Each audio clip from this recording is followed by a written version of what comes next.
Shri V Sivadasan, ഇഡിക്ക് വലിയ തിരിച്ചടി ഉണ്ടായിരിക്കുന്നു. നീതി നിഷേധമാണ് നടന്നത്. ഇല്ലാത്ത ഗുരുതര സ്വഭാവത്തിലുള്ള ആരോപണം ചുമത്തിക്കൊണ്ട് ഇഡി നീക്കങ്ങൾ നടത്തുന്നു, വേട്ട നടത്തുന്നു, മാധ്യമ സ്വാതന്ത്ര്യത്തെ കൊല ചെയ്യാൻ ശ്രമിക്കുന്നതടക്കമുള്ള വിമർശനങ്ങൾ ഈ കേസുമായി ബന്ധപ്പെട്ട്, ഈ നീക്കങ്ങളുമായി ബന്ധപ്പെട്ട് നമ്മൾ കേട്ടതാണ്. അതിന് പിന്നാലെ ഇപ്പോൾ ഇതാ ഇഡിക്ക് വലിയ തിരിച്ചടി. ഇവിടെ പ്രബീർ പുർക്കായസ്ഥ ഇന്ത്യയിലെ ഏറ്റവും പ്രഗത്ഭനായിട്ടുള്ള, ഏറ്റവും അറിയപ്പെടുന്ന, ജനപക്ഷത്ത് നിൽക്കുന്ന മാധ്യമ പ്രവർത്തകരിൽ ഒരാളാണ്. അദ്ദേഹം അടിയന്തരാവസ്ഥയുടെ കാലത്ത് 1.5 വർഷക്കാലം ജയിലിൽ കിടക്കുകയും അങ്ങനെ ജയിലിൽ കിടന്നുകൊണ്ട് അവിടെ ജയിലിൽ കിടന്നുകൊണ്ട് ഉൾപ്പെടെ തന്റെ രാഷ്ട്രീയ പ്രവർത്തനം തുടരുകയും ചെയ്തിട്ടുള്ള വലിയ പാരമ്പര്യമുള്ള ഒരു മനുഷ്യനാണ്. കർഷക സമരത്തിന്റെ ഘട്ടത്തിൽ ന്യൂസ് ക്ലിക്കിലൂടെ അദ്ദേഹം നടത്തിയിരുന്ന പ്രചരണങ്ങൾ കർഷക സമരത്തെ സംബന്ധിച്ചിടത്തോളം അതിന് വലിയ പിന്തുണ കിട്ടുന്നതിന് സഹായമായി. കർഷക സമരത്തിന് നൽകിയിട്ടുള്ള പിന്തുണയും അതുമായി ബന്ധപ്പെട്ട് നടത്തിയിട്ടുള്ള പ്രവർത്തനങ്ങളുമാണ് BJP നേതൃത്വത്തിലുള്ള സർക്കാരിനെ അദ്ദേഹത്തിനെതിരാക്കി തീർത്തിട്ടുള്ളതും അദ്ദേഹത്തെ വേട്ടയാടുന്നതിനുള്ള പെട്ടെന്നുണ്ടായിട്ടുള്ള കാരണമായി മാറിത്തരുന്നതും. അദ്ദേഹത്തിന്റെ പുർക്കായസ്ഥയുടെ വീട്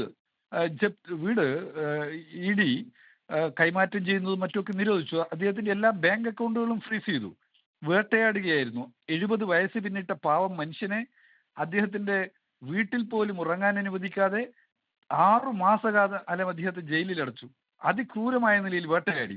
അദ്ദേഹത്തിന്റെ മാധ്യമ സ്ഥാപനത്തിലെ ജീവനക്കാരെ മുഴുവൻ പുലർകാലത്തുൾപ്പെടെ വീട്ടിലെത്തിക്കൊണ്ട് അവരുടെ ഡിവൈസുകൾ, ലാപ്ടോപ്പ്, മൊബൈൽ തുടങ്ങിയ മുഴുവൻ സാധനങ്ങളും പിടിച്ചെടുത്തു.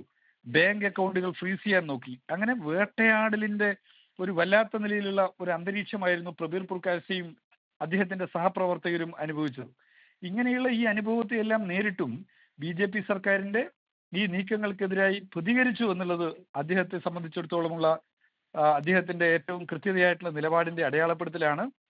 ഡൽഹി ഹൈക്കോടതിയുടെ വിധി ഏതായാലും പ്രബീർ പുർക്കായസ്ഥക്ക് മാത്രമല്ല, അദ്ദേഹത്തെ പോലെ രാജ്യത്ത് വേട്ടയാടപ്പെടുന്ന ഒരുപാട് മനുഷ്യർക്ക് ആശ്വാസദായകമാകുമെന്ന് ഞാൻ കരുതുന്നു.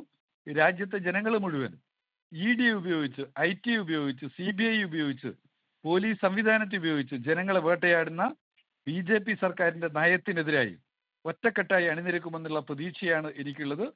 ആ നിലയിലുള്ള മുന്നോട്ട് പോക്കിന് ഇപ്പോഴത്തെ കോടതിയുടെ വിധിയും സഹായമാകുമെന്നുള്ളത് മാത്രമാണ് ഞാൻ പ്രതീക്ഷിക്കുന്നത്.